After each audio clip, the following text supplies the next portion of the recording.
Okay, welcome to the Lawndale special meeting for budget workshop. I'm going to ask the city clerk to lead the roll call. Mayor Pro Tem Suarez. Here. Councilmember Osborne. Here. Councilmember Reed. Here.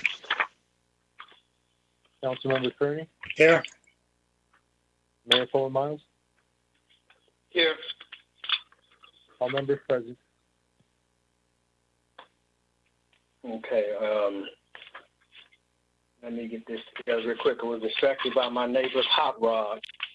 Man, it's loud. 1 second. Okay, let's proceed with the first thing on our agenda. Make sure I have the right one. Give me 1 second.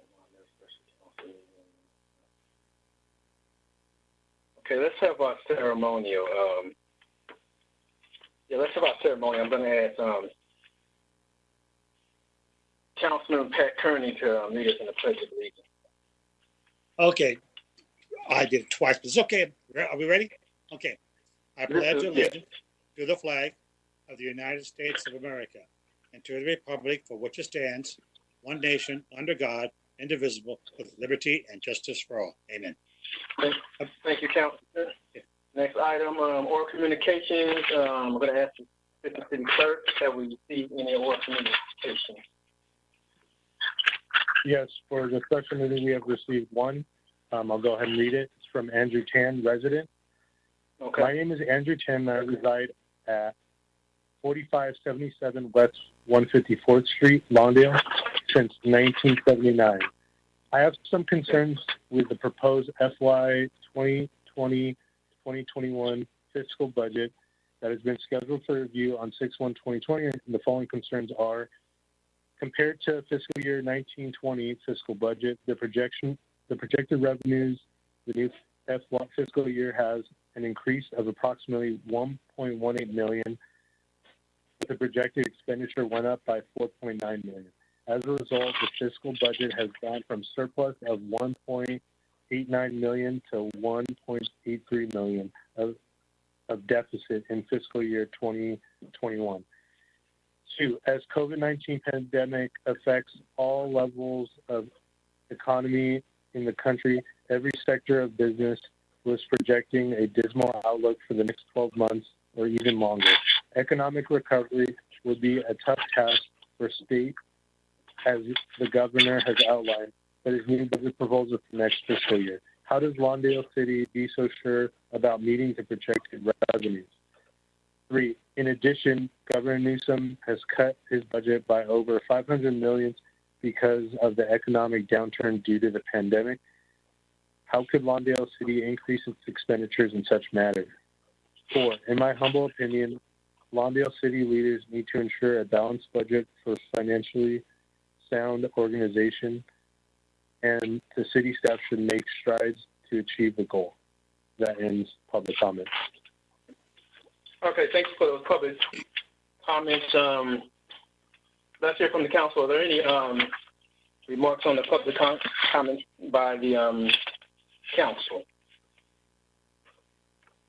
Okay, hearing none, I'm going to close the public comment at this time and council comments, and let's move to item E1 under administration fiscal year 2020-2021 budget workshop. Yes, Mr. Mayor. Hi, this is Kevin Chen, City Manager. Just very briefly before I turn it over to Marla, as has been mentioned in other meetings, this is a difficult year considering what we've been dealing with, what all cities in the state as well as in the country have been dealing with COVID-19 and diminishing revenues that we need for our essential services. As a result of that, the council formed a budget subcommittee, which staff has been working with. We've met with the budget subcommittee over 4 different sessions over the last few weeks. And the budget subcommittee has had to come up with some very difficult recommendations for the City Council in terms of cuts that need to be made as part of fiscal year 2020-21 in order to realize a balanced budget.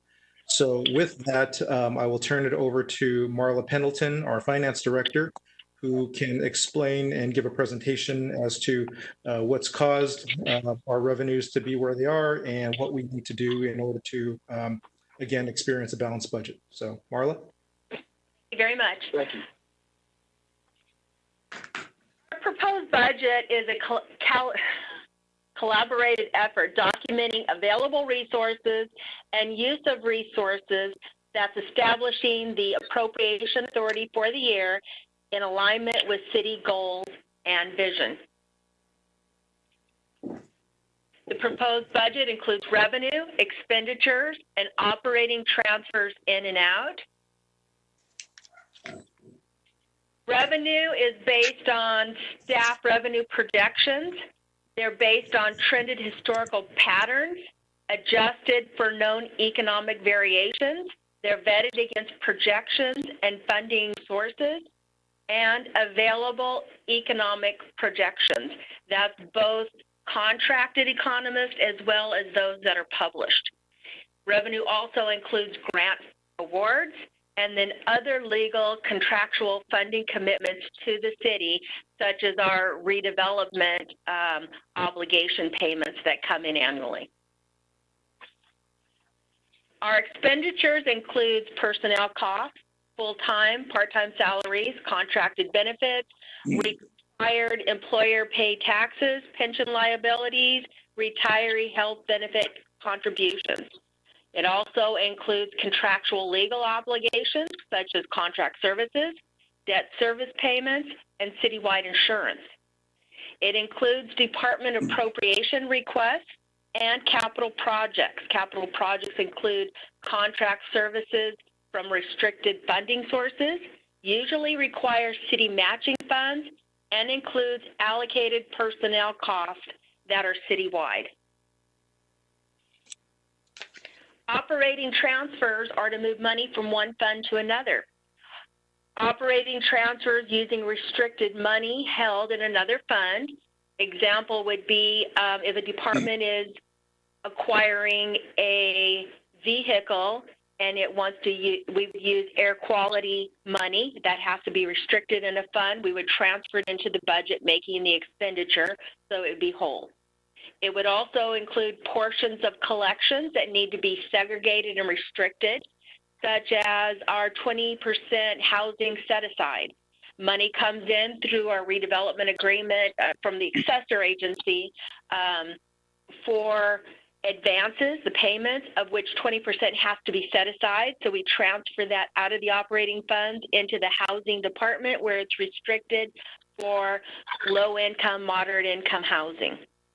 Another use of operating transfers are for functions that are not fully supported by user charges, such as our community service department. There is revenue for classes and other sources, but it's not completely funded by user charges, so we offset it with general fund support. The development of the proposed budget, we combined all projections and requests. For funds with cost exceeding the estimated revenue, we reallocated those costs to other available funding sources. And then if other funding sources were not available, we reduced cost if we were able, or we charged the excess cost to the general fund discretionary revenue to balance the restricted funding sources. So for instance, gas taxes, we had quite a bit of money, not just this year, but in the past, costs allocated to that source, but the revenues did not support all of those costs. So generally at the end of the year, what we do is it has to be reallocated back to the general fund because you can't pay expenses with negative revenue. It has to balance. So it would go to the operating fund. We've done that in the past. This year, one of the things we added in the budget is that we actually calculated out the amounts we're expected to come in, and we did that reallocation up front. So that's going to be part of our deficit as we go through this, and I explain what makes it up.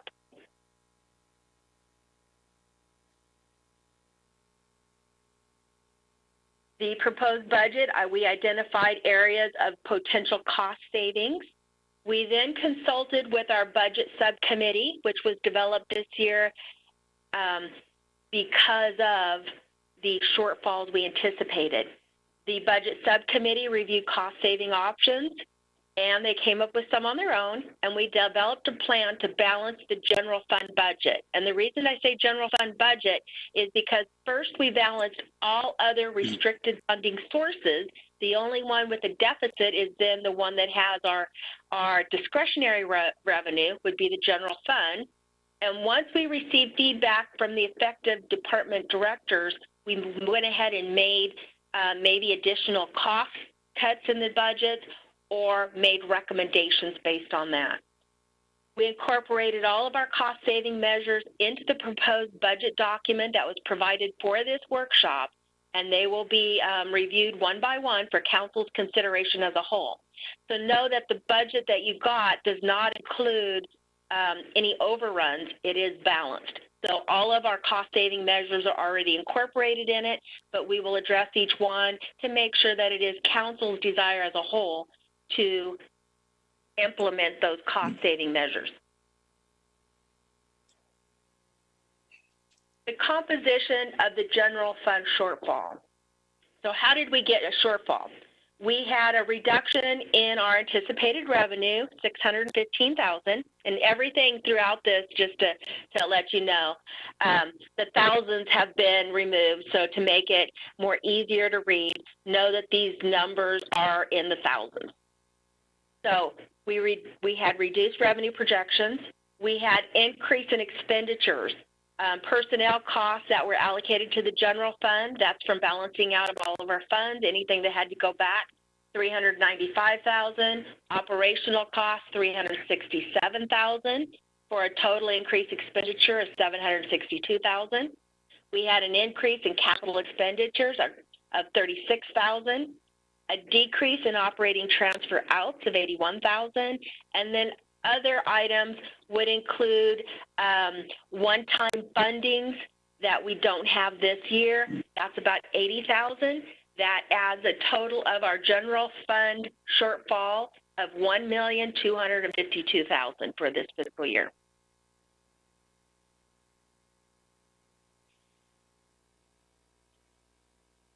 So looking at the shortfall in revenue, what is made up? The categories of general fund expenses and how it came up to that total.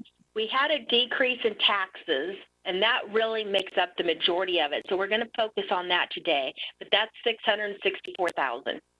Also, with investment earnings going down because the whole market went down, we're estimating a $50,000 decrease in investment earnings. Other revenue, $22,000. License and permits, a decrease of $15,000, and then increases in charges for services, traffic fund fines, and other transfers, $136,000 increase. So netting all of those together comes up with a net decrease projected for the general fund of $615,000. Specifically looking at taxes, the largest one that we'll focus on today, we're seeing a decrease in our TOT tax, our transit occupancy tax that has to do with our hotels, $602,000. Property taxes, $447,000. Utility user taxes, $309,000.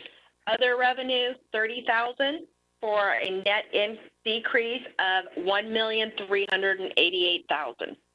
Those are offset by increases that we're anticipating. Measure L transaction tax, $434,000. Motor vehicle in lieu tax, $155,000. And sales tax, $135,000. That's for net increases of $724,000, netting into a net decrease of revenue of $664,000 projected for this coming fiscal year.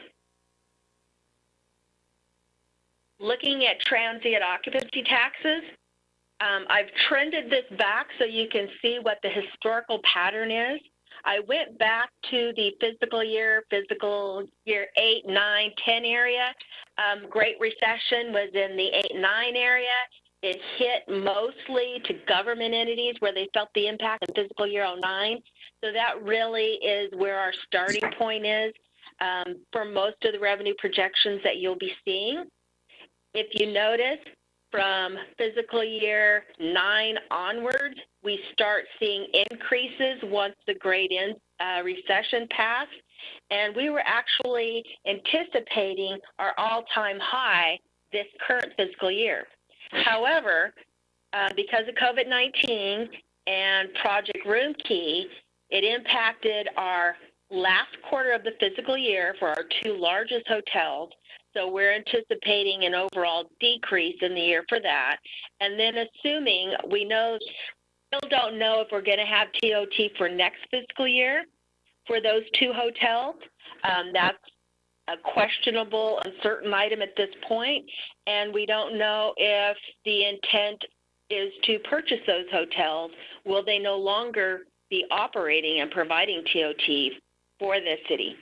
So that being taken into consideration, that is our $600,000 decrease, while we're seeing an extremely low revenue projected for next year in TOT revenue. Property taxes, again, we can look at the fiscal year 9-10 area. That's when we had a lot of defaults in property taxes. You see a very low amount there, about $500,000. You start seeing increases. Fiscal year 13, you see a huge increase, and that really has to do with a settlement that was added to that income source. So that's kind of a one-time thing. Other than that, you're seeing it gradually go up. Fiscal year 19, you see another spike, and that has to do with our redevelopment land sale where we bought it. And what we did is once we sold it, the money went to the county, and we got property taxes on that, which gave us a little spike there. Fiscal year 20,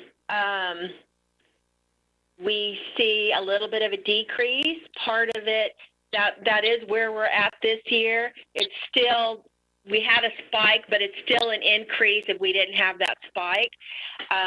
Some of the money may be shifted, but we should be able to receive it within 60 days and still accrue it back in the current fiscal year. We are told from the county that they had an abundance at the last minute of tax payments, and they were going to defer some of the money coming in until July. So that will hopefully will still all be in the fiscal year. We did count it in there, but we are assuming an economic decline for fiscal year 20, and this is in line with what the economist projections are as well. So we are estimating that there will be a decrease for next fiscal year. Utility user taxes.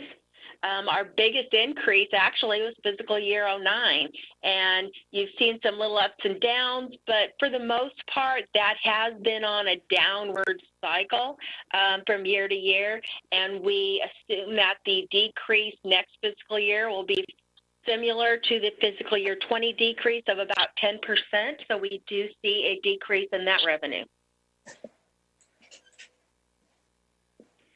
Sales taxes. They're estimated based on taxes that are distributed through the end of February, because there is a little bit of delay. There are some changes with the sales tax because of the COVID-19 and the executive orders that came out. There is the March payments, there was a 90-day extension given to businesses that they did not have to file their tax returns or make their payments until the end of July. And then July, they will be required to file their sales tax returns, and they will be given the option up to $50,000 to defer all of their taxes, and not defer it, but have an interest-free installment payment plan for 1 year, which means up to $50,000 of the taxes can be made. They can enter an agreement, and they can be made in equal 12-month installments, with the final payment being July 31st of 21. That being said, the money should be coming in except for a little bit of a shift between fiscal year 20 to 21, and that's why you see a decline in fiscal year 20, and you see an increase in 21.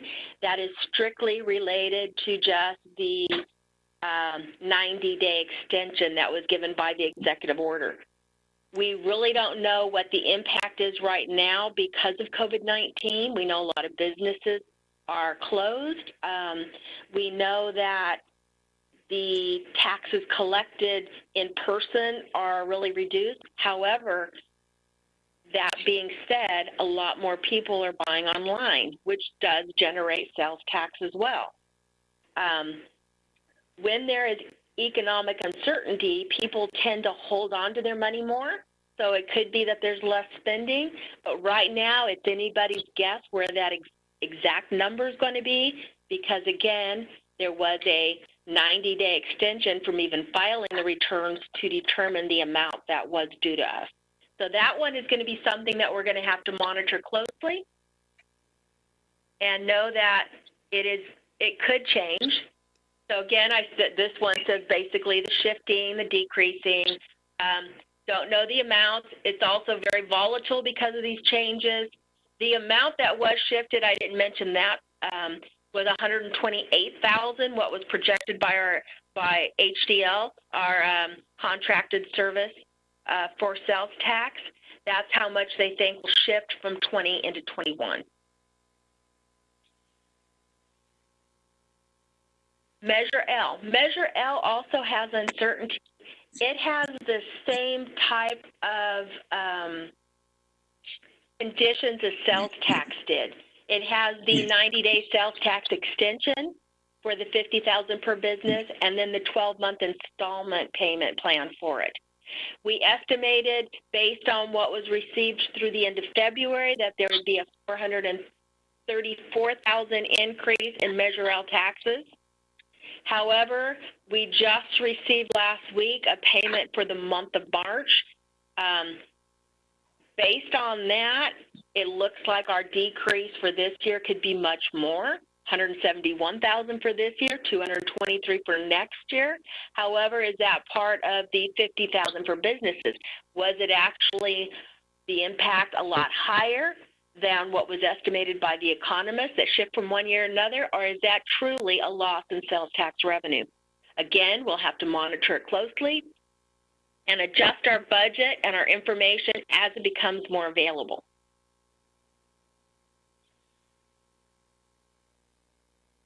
Motor vehicle In-Lieu tax.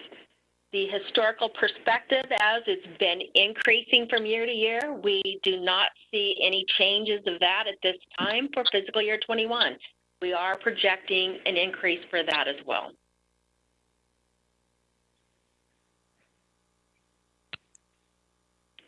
So basically, tax revenue. Some revenue has definite trends, either increasing or decreasing.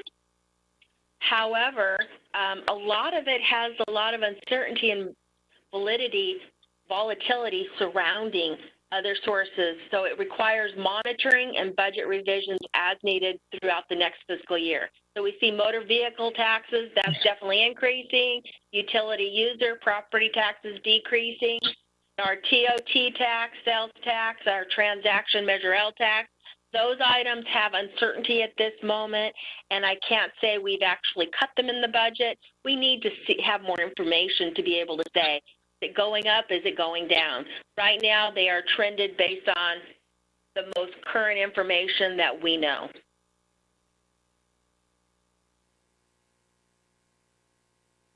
Okay, looking at again, we just talked about our anticipated revenue reductions of $615,000. We'll next be looking at our increase in expenditures. Under that, we have personnel costs and we have operational costs for a total of $762,000. We'll start with personnel costs of our $395,000. So this is our citywide full-time personnel costs. And if you look at it from year to year, we have budgeted last year and this year a total of 55 employees for our departments.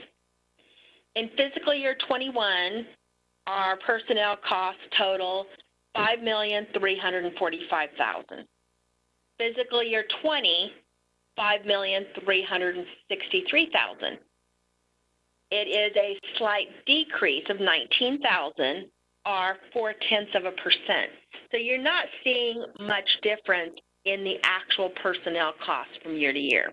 We had a salary increase at the beginning of fiscal year 20 that took effect for the whole year, and that's why comparing it to fiscal year 21, it's exact same number. It's close to the same number. Our part-time personnel costs. Part-time personnel costs has been pretty stable too. The only difference is maybe 0.3%, or 3.3 of a full-time equivalent, and full-time equivalents are based on 2,080 hours, and a lot of our employees work under 1,000 hours. So what we do is take total hours, divide it by the 2,080, and come up with our full-time equivalents for our employees. So basically, we have about 68 employees, or 24 full-time equivalents based on the hours that they have.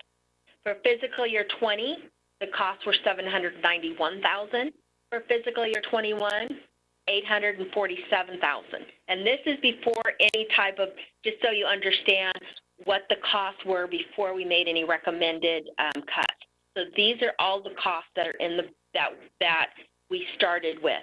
It's a $56,000 change, or 6.6%, and this primarily relates to minimum wage increases.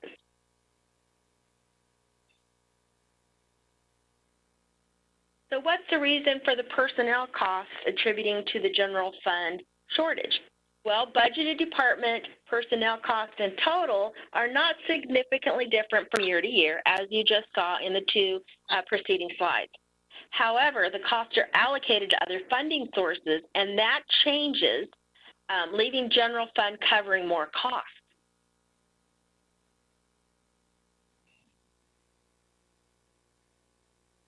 This is what makes up the most significant personnel cost changes. We had increases in street maintenance of $232,000, finance $186,000, general operations $74,000.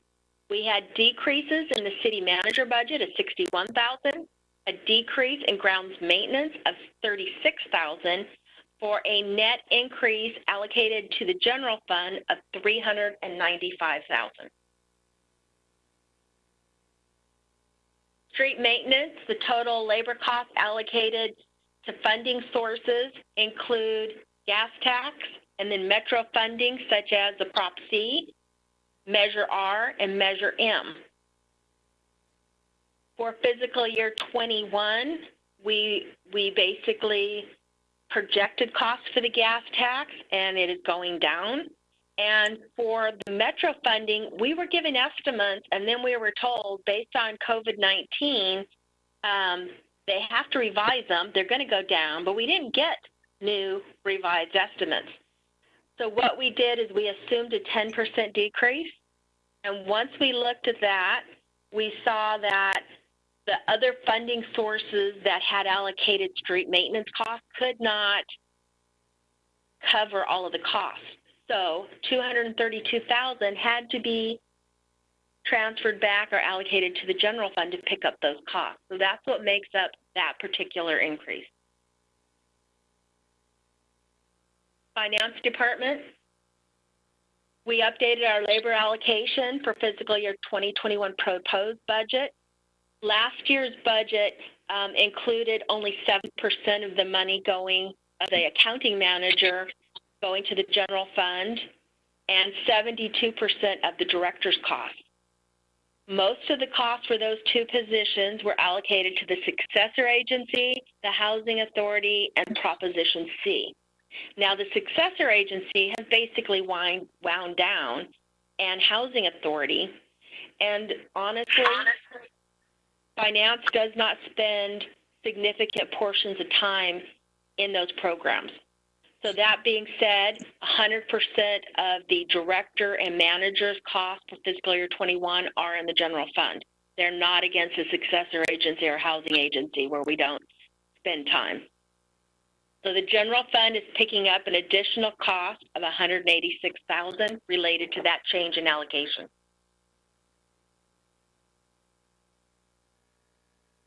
Citywide personnel costs, and this has to do with the increase that's in general operations. This is the fund that's picking up costs that do not belong to one particular department. For instance, it's $74,000 in total, but $79,000 of the increase is relating to the PERS retirement contribution that we pay. Retiree health benefits went up $20,000. The PARS excess funding, we have it down for 22, but that's because the proposed budget did not have any allocations for fiscal year 21.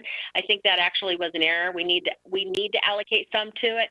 However, I'm very hesitant to add money right now because 22,000 was lost in 1 month alone in that fund. So I don't really want to add money, good money behind bad money that's being lost at this moment, but we will be required to put more money into PARS to pay the health benefits of our retired employees. Our sick leave buyback, basically employees have to say out of their balances, they can cash it out once a year. They have to give that balance 1 year in advance. Those that indicated, it's a decrease of $3,000 that will be cashed out this current year. So citywide personnel costs that are in general operations are up a net of $74,000 or 10.9%. This, just for the citywide, doesn't include insurances such as employment insurance or workers' comp insurance. These will be looked at under operational costs instead of personnel costs.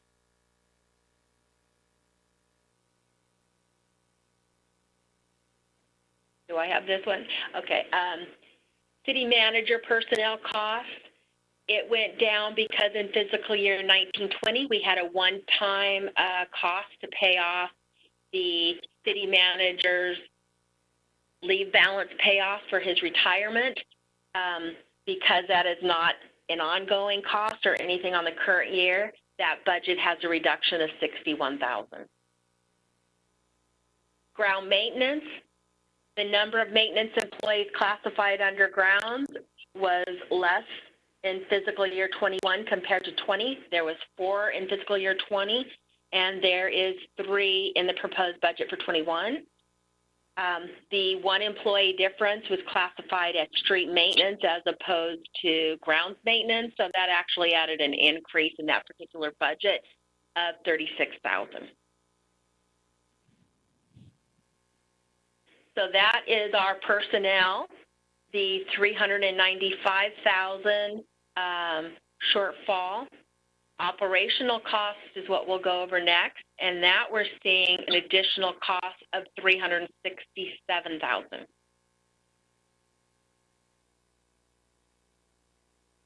Operational costs attributing to the shortfall includes the public safety sheriff contract, $313,000. City clerk for election costs, $94,000. General operations, $64,000.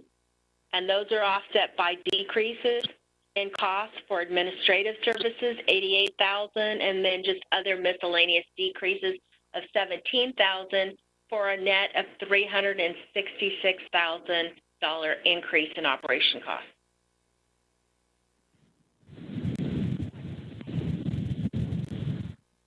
This is the trending of the public safety contract for the sheriff. As you can see, it has been trending upwards.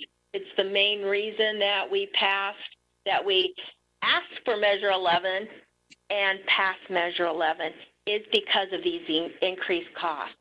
For the current year, we received an estimate that the labor costs would go up $317,000, and that's if we leave service levels exactly as is, as they have been in the past, which we are told these are minimal levels. And there is also a liability insurance component that's a percent of labor cost. The county wanted to go from 11% to a 5% increase, and that would attribute to a $61,000 increase in the liability insurance for a net increase of $378,000 in the current year for the sheriff contract.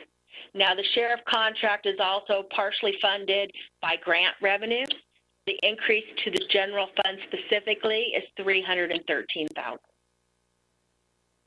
Know that there has been discussion on not passing on these increases.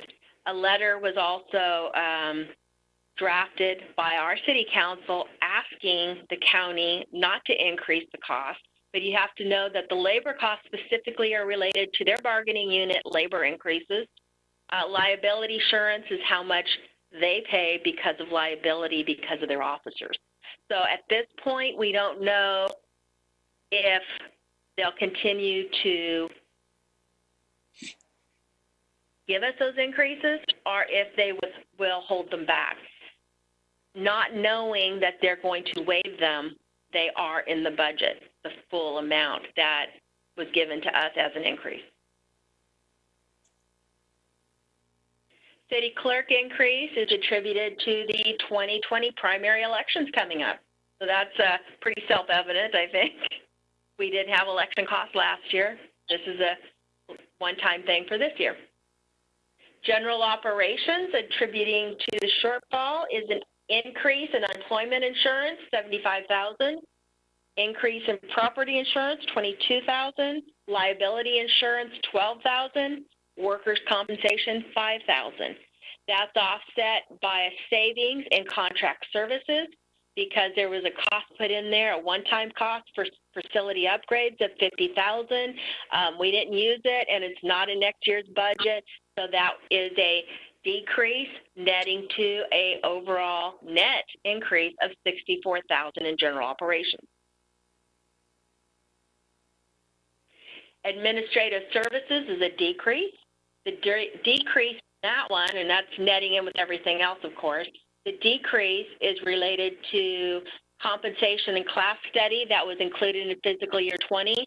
Costs are not included in 21. However, if we don't spend it this fiscal year, it will be carried over till next year. That was $51,000 that we put in the budget.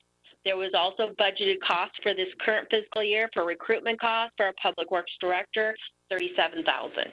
The net of that is $88,000, and that is actually a savings to the general fund.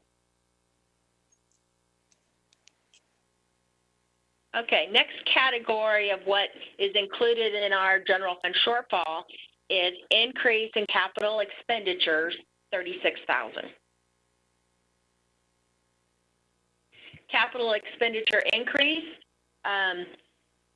we plan on citywide telephone system upgrade. That has been delayed several years. We finally got an estimate for it. It is $58,000.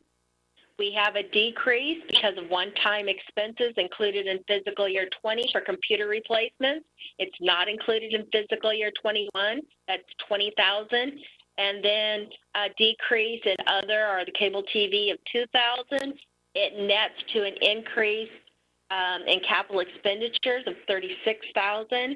And I'd like to note here that although these are general fund expenditures, the telephone system and the computer replacement, these are actually funded with our UDAG funding with a transfer in from that fund into the general fund. So we see it as an expenditure, but there is an offsetting funding source. Next area is transfer outs. That is decrease of $81,000. So that is netting to come up with our total shortfall. The decrease has to do with transfers out of the general fund to community recreation or community services. That's $69,000, and then transfer out for the 20% housing set aside of $12,000. A net decrease $81,000.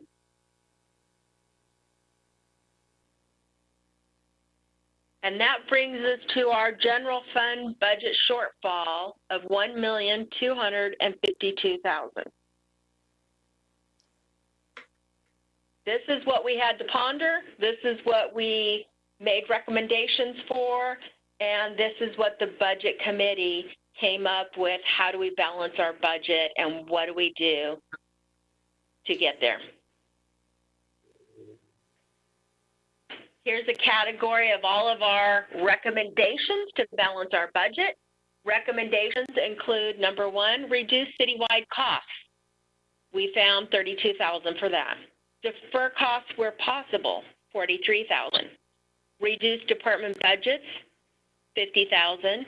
Identify new funding sources, $102,000. Reduce and eliminate contract services, $238,000. Staff layoff, $830,000. And then there was a little surplus.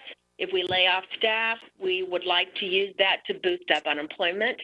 Insurance, that's a negative $43,000 for a net shortfall of $1,252,000. Now I'm going to go through each one of these items.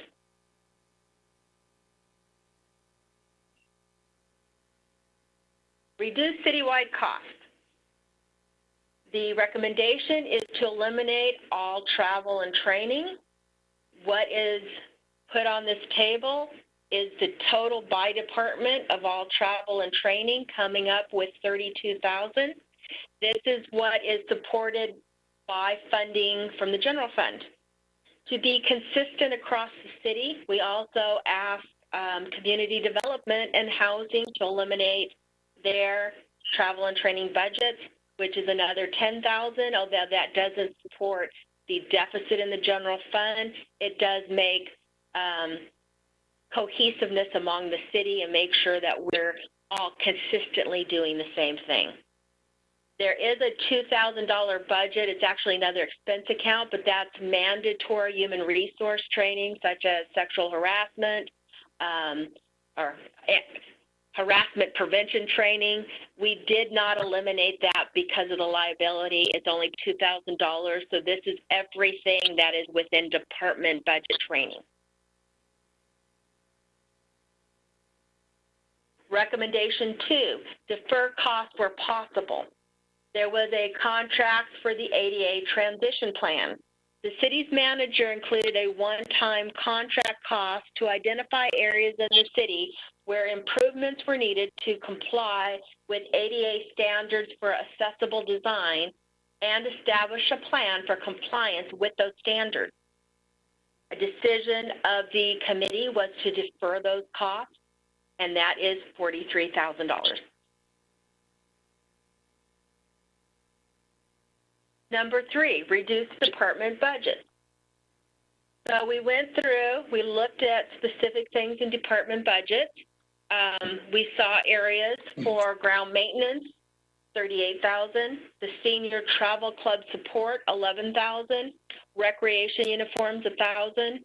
Total cost savings, $50,000.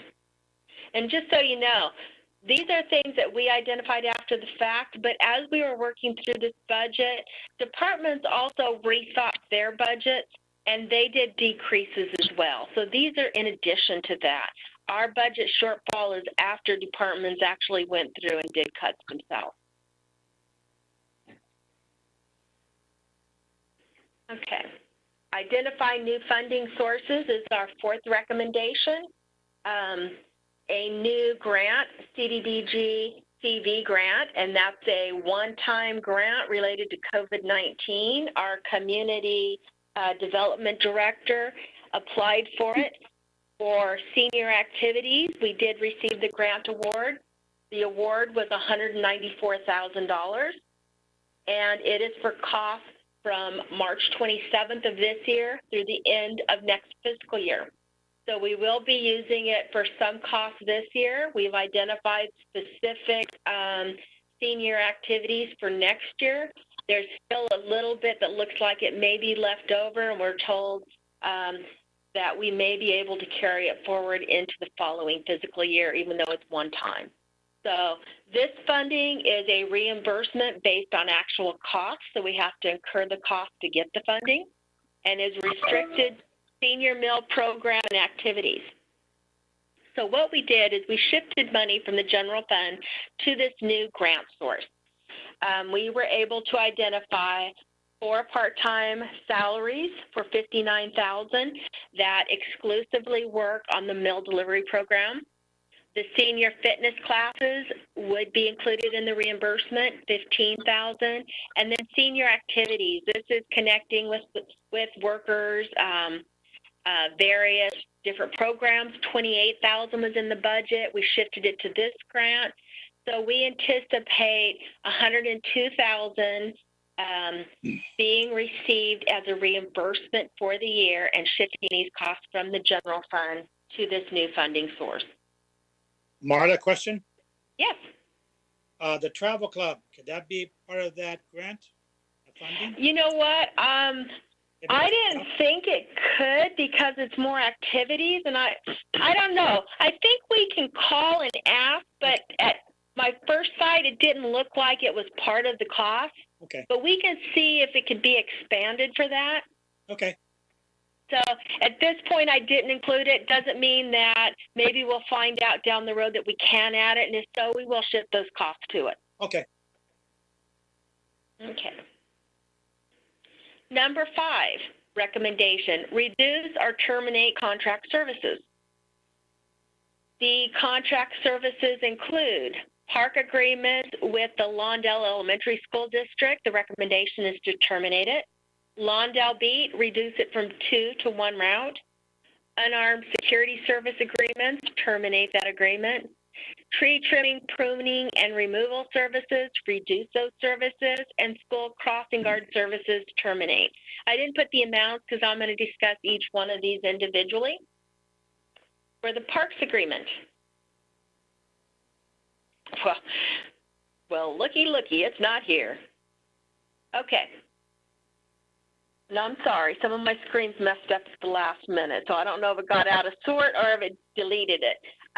The parks agreement, the city has a contract with Lawndale Elementary School for 3 of our parks. We have 6 in total, 3 are joint agreements. When we went through these agreements, we discovered that it requires a 1-year advance notice to terminate the agreement. So estimated services include water, tree maintenance, electricity, trimming trees. That's about $130,000. We have part-time staff at the parks. That would come up with a total of $250,000 for the parks. However, the fact that we cannot, and that's funny, my next screen has it now. I saw something else, and now I see a different one. Okay, so here's the cost. Again, $132 total cost, tree trimming, landscape maintenance, building management, water, electricity, $132 operational cost, part-time $120, $252 in total. The 3 parks we have is Roger Anderson, Jane Addams, and William Green. So again, 1-year notification. So any budget savings for fiscal year 2021 is out of the question with the advance termination notification needed. But this is in our recommendations that'll be in Wednesday's meeting to consider providing that 1-year notice. And if so, it'd be future cost savings, so it will not help with this next year that we're dealing with. Reduce or terminate contract services, reduce the Lawndale Beat service. The Lawndale Beat transportation service operates 2 daily fixed bus routes in Lawndale. It's a residential route and an express route that goes on our main boulevard. It's funded by Proposition A local return program. $491,000 is budgeted for fiscal year 2021 for the 2 routes. Reducing service would have no impact on the general fund because the funding is Prop A and it is restricted, but the motion is included on the June 3rd special meeting agenda to reduce services, and if that is the desire of council as a whole, to provide direction for use of that funding, because then we would have additional available funding.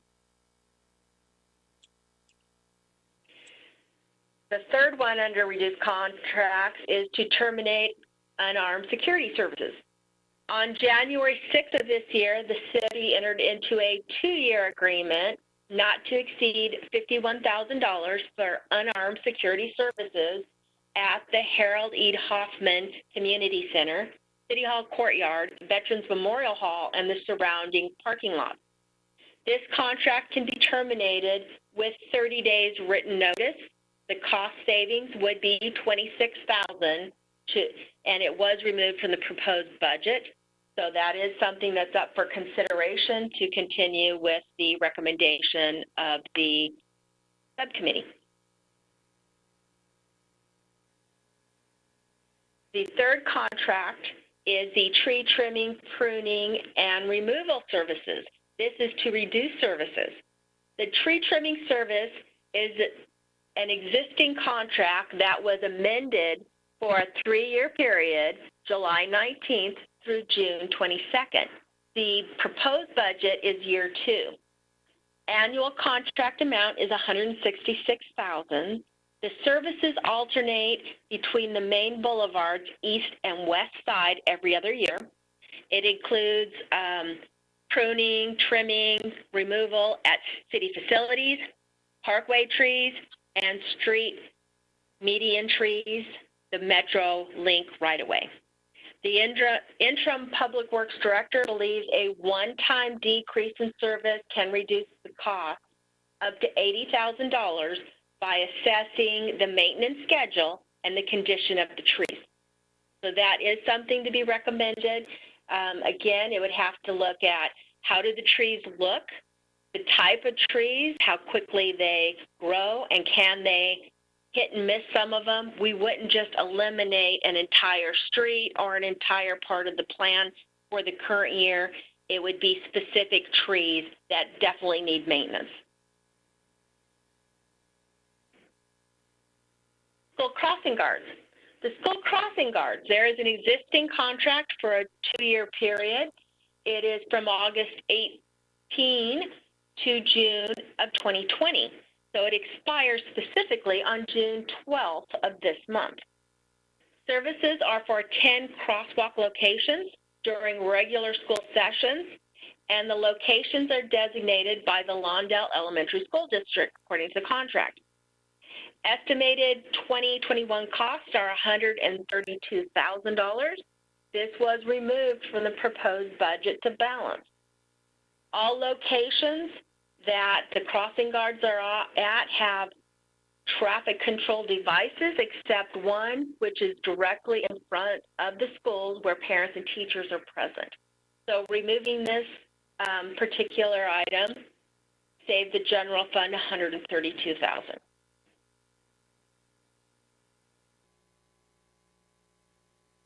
So this is an overview of everything that we just went over. The terminating the parks agreement, 0 impact on current year general fund. The Lawndale beat would be 0 on the general fund budget. Unarmed security services, to terminate that, $26,000. Reducing the tree trimming services, $80,000.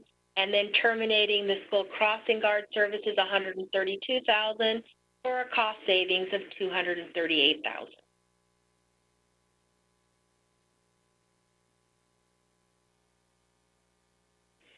Next recommendation to balance our budget is layoff of staff for $830,000.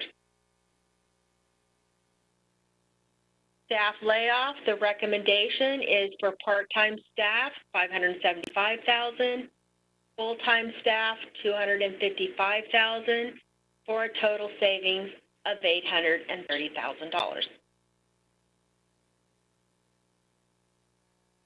The department most affected by COVID-19 restrictions was our Community Service Recreation Department.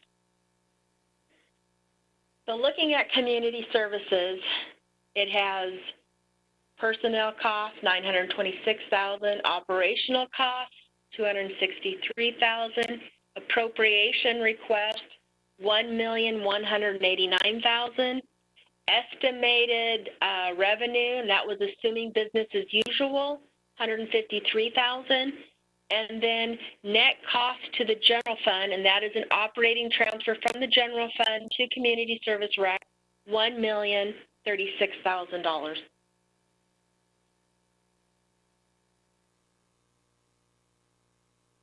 The new reality for the recreation function, with parks being closed, social distancing causing canceled city events, canceling classes and programs, canceled facility reservations. Much thought went into the new reality of the department, the programs that could be provided, and overall restructuring.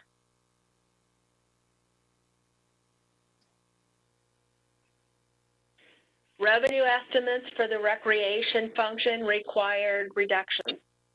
The summer youth basketball and the summer day camp, money would have already had to been collected, programs would have already been in process, so we know there's no revenue that's coming in for those sources in this fiscal year. The community center is not open, so our rental reservations had to be reduced. Projections were reduced to 9 months of revenue, so 3 months were taken out of the projections for this current proposed budget. Classes and programs, again, are not in session, so 3 months were eliminated from the proposed budget as well. So our budget was revised for the 2021 year for $150,000 less than what was originally included in the budget for this coming year. This is the restructuring idea, the proposed community service organization chart. Basically, it's flattening the organization chart somewhat. We have the community service director providing basically the overall administration, the management of the department, with an administrative assistant to supporting the accounting, the revenue, preparing the payment vouchers, that type of thing. We have 3 activities under it. We have senior activities, recreation, and then community. Senior activities consist of the meal program. Those positions include the senior nutritionist specialist, which is full-time, and then 4 rec leaders. Those are fully funded by CDGB and the new CDBG CV grant. So that's fully funded, that whole program.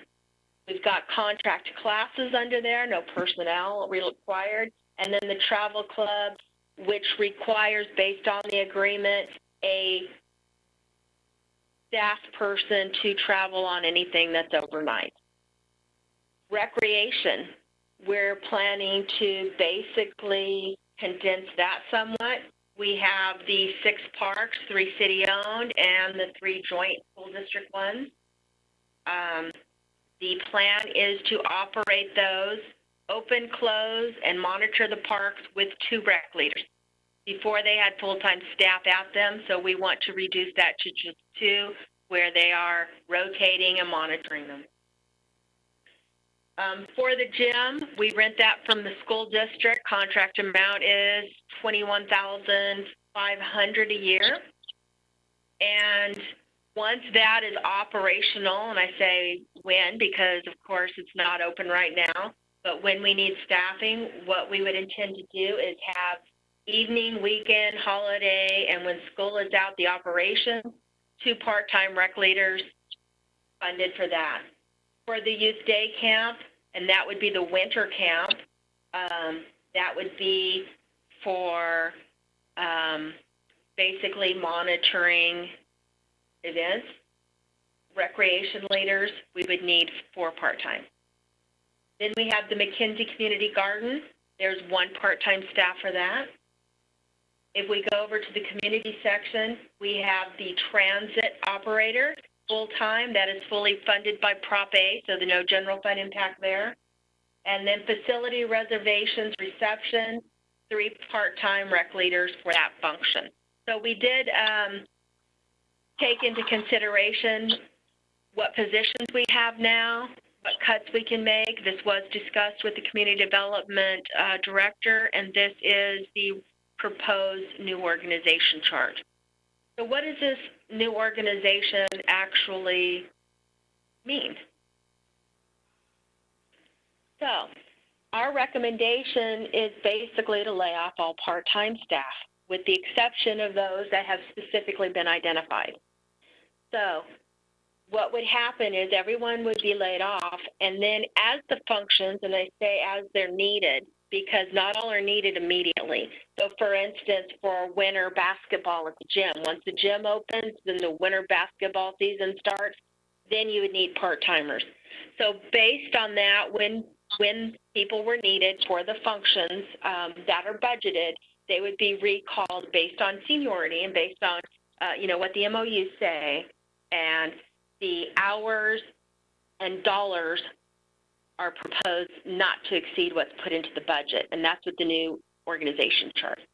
So looking at what we think what would still be included in the budget, the transit operator with Prop A, 980 hours for $23,000, and then the rec leaders for the CDBG CV, the new grant funding, and the old ones, 3,920 hours for $59,000. So external funding for the part-time positions would be $82,000. Then what would be supported by general fund are the rec leaders in the new proposed organization chart. That's for 8,093 hours for the entire department. You saw it was quite a bit of area that they're covering for $120,000. We also recommend retaining a cable TV production assistant, because we only have one full-time in that capacity, and that person does need assistance when they're not in, and that would be $21,000. So the general fund would support part-time costs of $141,000 only for the part-timers, and the budgeted part-time salaries in total would be $223,000. So out of the part-time affected by our layoff, this is the total amount of savings. This is what would be impacted specifically. It would be a cable TV production assistant, that area. And I say it could be multiple people, so I'm just using the position category, 38,000 savings for that. Code enforcement officer, 31,000. Municipal service officer 2, 23,000. Emergency prep coordinator, 27,000. Office assistant, and that's actually 3 different departments, 4,000. Maintenance worker 1, 22,000, and then the rec leaders, senior rec leaders, 380,000, for a total savings of 575,000. So all of these have been discussed with the departments, and plans basically developed how would we have consistent coverage so that we maintain the service, have weekend coverage. So all that's been thought out, and this is what we're recommending as a part-time cut. Marla, this is Pat again. Yes, Pat. Question. Okay. Go ahead, Pat. With the council knowing, when we start to bring these people back, I just see the code enforcement officer back and the municipal services officer back for the weekend duty, because they're the 2 people of all these cuts that actually generate revenue for the city. So before we begin it, rec leaders back or anything, I'd like to see these 2 come back first, because they do generate revenue for the city on the weekend with tickets, parking enforcement. So that's just my comment.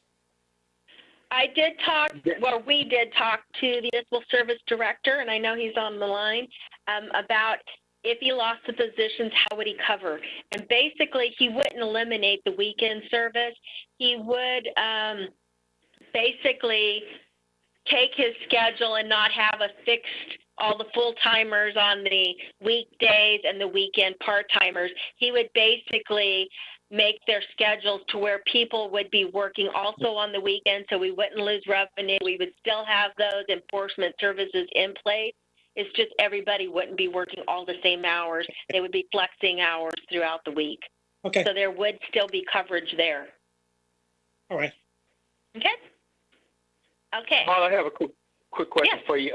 Actually, I did have that same concern that Councilman Kearney brought up, and we'll see how the discussion goes, because I'm kind of concerned about code enforcement on the weekend, and I wouldn't say that these individuals bring revenue to the city, but I would say that the amount that's brought in by code enforcement, unfortunately, exceed the amount that we're paying them, and it helps to obviously to bring the city properties into compliance or whatever the code enforcement defect is. So I'm concerned that we know that the weekend is prime time in the city of Lawndale for code enforcement violations, and I want to make sure that we do have that coverage and we don't just simply ship people from that would otherwise be doing code enforcement on the weekdays and ship them on the weekends, because either way, there's going to be a moment where, or a block of time where they're no longer doing code enforcement if they go from 2 days from the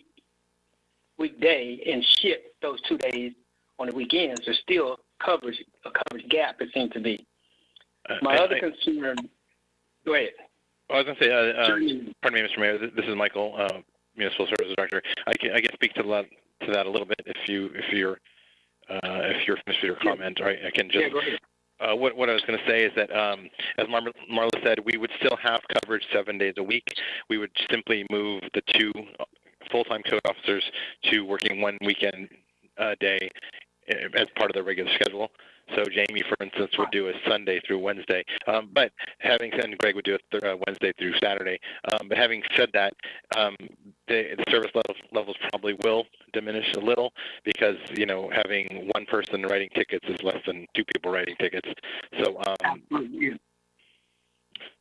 And that diminished a little bit is what I'm concerned about, because as it stands right now, if you want to say that we're full staff, I'm just for the sake of conversation, if we're full staff, there's a lot that needs to be done that's not getting done. Obviously, we do have some budget restrictions.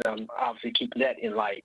But as you just kind of said yourself, there will be a gap either way, either how you put it, and that's what I'm concerned about. But I thank you for those comments. My other issue or concern, Marla, I wanted to take a look at is that you mentioned going back to community services. Did we take a look at what happens if we no longer have a director of community services? It doesn't sound as if we have a lot of programs, at least not in the next fiscal year, a lot of programs in the department. So what would happen if we did not have a director and maybe had a coordinator and a supervisor, or just a coordinator, I'm not really sure, and the department is moved under the Human Services Department for the next fiscal year? Because other than the meals program, I'm only seeing one program that really requires, I guess, management, so to speak. Obviously, there are other, budgets that the manager would do, not the manager, the director would do, and things of that nature. But I'm just wondering, did we take a look at that configuration? When you say under the human services, what department are you? Well, I meant to say under the assistant to the city manager, who just happened to also be human resources. Oh, okay, under that. You know what? What I'll do is continue to go through what we've provided today. Anything that you have comments on, if I could get specifics, I can work up numbers so that when we discuss it on Wednesday's meeting, I can give you a thorough analysis at that time, since we're not voting on it today. Robert. So if there's other options or other considerations, I will happily pull that information together for you. Good idea. Okay, fair enough. Robert, this Okay. Pat Kearney? Yes. Yeah. So if we eliminate the director, we'll bring back the senior, what are they, community service coordinator? That's what it was? Like Carrie was? Yeah. Because we have mostly senior programs. And this question is for Marla. If we bring her back, is she funded under that? Any portion of her is funded back to that fund, 194? Let's see, I don't have it right in front of me right now, but I know there's a portion of some of those positions, very small portion, but some of it is under, one is under Prop A and some of it is under CDBG. The only amounts, because you are going to see, since they're not on this chart, you're going to see them as soon as I hit the full-time layoff. Okay, because I like Robert's suggestion. I'd like to see our senior program come back and have her report directly to Ray Led as HR Assistant City Manager, whatever her title is. Okay, I'll explore this some more, and I will come up with what the differences in costs are for you for Wednesday. Bill? Great, thank you. Okay, we ready to Okay, resume? go ahead. Yes, Get ma'am. back to where I was. Let's see, where was I? Layoffs, that's where I was. Okay, so we just finished. No, I didn't get to that one. This one right here. 61 was where at? Okay. So that's everything that we would be laying off. Next one. Next slide. This is by department, the total for the 575, the positions, I'm sorry. Okay, this is a recommendation based on the chart that we saw for community services. The recommendation was for full-time staff layoff. Lay off all 3 full-time staff from community services. Utilize part-time staff as needed and identified in the restructure plan.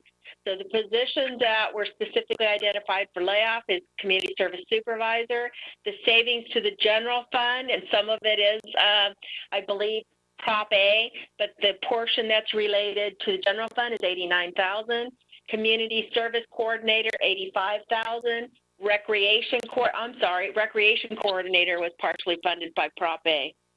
That one is $81,000. The total savings to the general fund for full-time positions that are recommended to be eliminated are $255,000 that we will be analyzing to see the impact of it's the director. So this assumes this savings is on the general fund, assuming that the layoffs occur this fiscal year and any payoffs of leave balances are done in the current fiscal year. If not, savings would be reduced by the payoff amount so that you're, fully understand the amount. Okay. So, layoff of staff, as we said, part-time, 575 as recommended, full-time staff, 255,000 as recommended, for a cost savings of 830,000.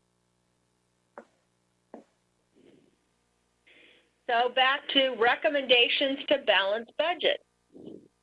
So reduce citywide costs, that's 32,000. Defer the cost, 43. Reduce budgets, 50. Identify the new funding sources, that was the G grant, 102,000. Reduce, eliminate contracts, 238,000. Staff layoffs, 830,000. And then offset by, because of the layoffs, increase unemployment insurance, 43,000. And that then balances our proposed budget, taking out $1,252,000 from the general fund budget.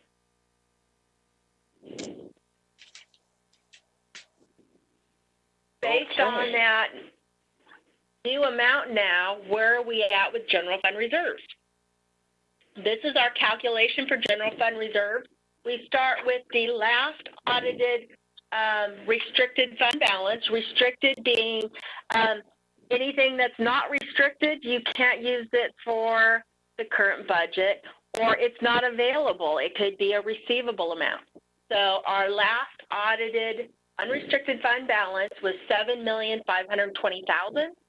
We're projecting that there is actually going to be the expenditures are going to be less than the revenue for the current fiscal year based on our projections that we just provided, that we just did, 112,000 decrease. Assuming with all these recommendations, if they're put in place, you now have a zero budget, meaning it balances completely, revenue equals expenditures. So our unrestricted fund balance at the end of the proposed budget would be $7,408,000. The general fund expenditures that are in the proposed budget is $14,012,000, which means our reserves is at 52.9%. Our reserves calculated for the proposed budget last year was 1%. So we're seeing a decrease in it because last year we actually had more revenue than expenses in the budget. So that's where we're at. Okay, can you speak to the number of, you said the reserve balance is 52.9%. Can you speak to, in industry standards, as to the health of a city when they have 52% reserve?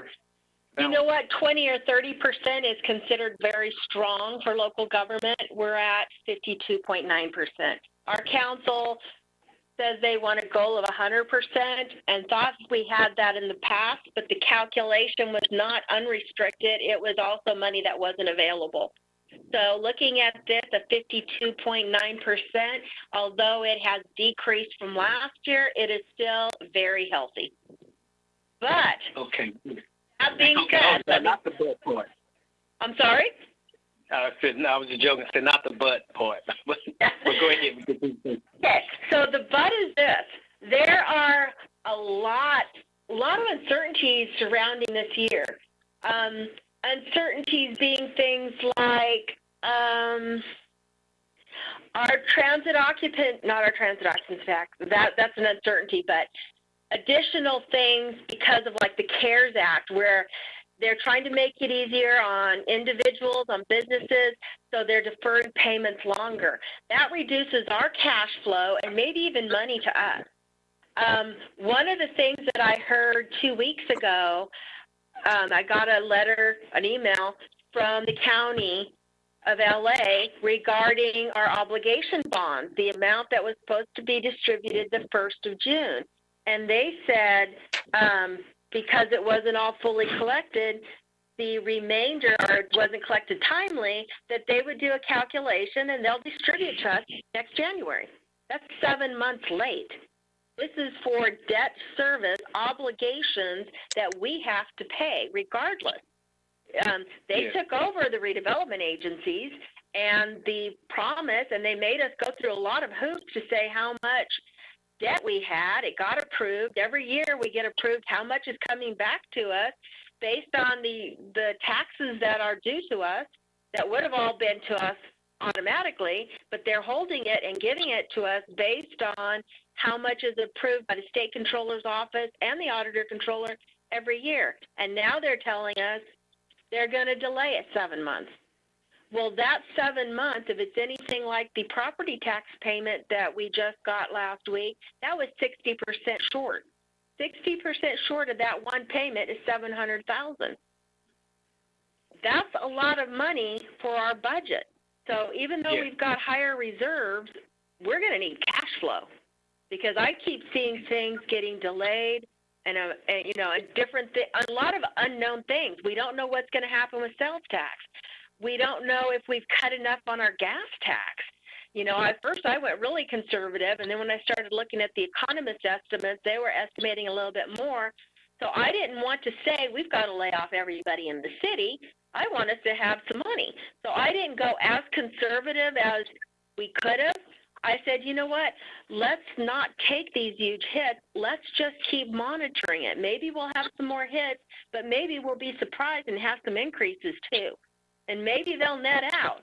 So I tried not to make it as severe as it could have been. I want to make sure that it's reasonable, that we can manage the amount that's being cut.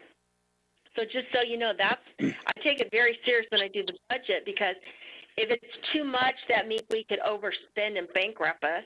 If it's too little money that we're allocating, we could be laying off people that we don't need to and damaging their lives. This is serious either way. So to me, it's not too much or too little. There's a fine line. We have to be in the middle when we do this, when we do the budget, because it could hurt either way and do something, that we don't want it to do. So we need to keep our reserves because there's a lot of uncertainty, and we need to manage our budget a lot closer this coming year, closer than we ever have because of this uncertainty, so that we can act and not let things get out of control that we can't come back from it. So that's one of my commitments to council, is that I will be managing this a lot closer this fiscal year. So just so you know. Thank you for that. And I thank you for not for letting the county know that we don't appreciate them trying to hold up our funding for the 7 months by sending them a letter. My understanding that we had our attorney to make sure we sent a letter to them saying that these monies are monies that are already due to the cities, and that we expect immediate payment, a remittance. So I appreciate that. Thank you. You're welcome. Are there any comments on the presentation? I just want to thank Marla for quite a big chunk of work she just went over. That is a huge task to go over all those numbers, and especially in this difficult time. And I'm sure we're going to have even a difficult discussion on Wednesday with these choices that we're going to have to face. But I just want to say thanks to Marla for a job well done on it. Thank you. So as you see my next slide, it says that goes into our next slide. Special meeting is scheduled for Wednesday, 6 o'clock, and that will discuss each budget recommendation that we put here. So there's a motion for each, because I don't want to just say adopt the budget as is. I want there to be discussion, and I want us to jointly agree on what the goals are and what we're cutting. So that's where we're at. Okay. This would be the one that I guess that's the one I'm looking at with the 11 recommendations. No, 13, 14. Okay. Correct. And that's for Wednesday. That's for Wednesday. Okay. So between now and Wednesday, if there's other things that you want cost estimates for, let me know. Things to consider so that we can bring it into the discussion and hopefully adopt a budget. If there's changes, that we get direction on what those changes are, and we can adopt it with those changes. Wednesday. All righty. Okay. If there are not any more questions, any further questions from any of the council? No questions. Okay. It was a long process. Thank you, sir. Okay. With that, I guess I would read this adjournment. The next regular scheduled meeting of the Lawndale City Council will be held at 6:30 p.m. on Monday, June the 1st, which happens to be today. And so we would join, or we'll be back, I should say, at 6:30 p.m. This meeting is adjourned. Thank you, everyone. Bye-bye.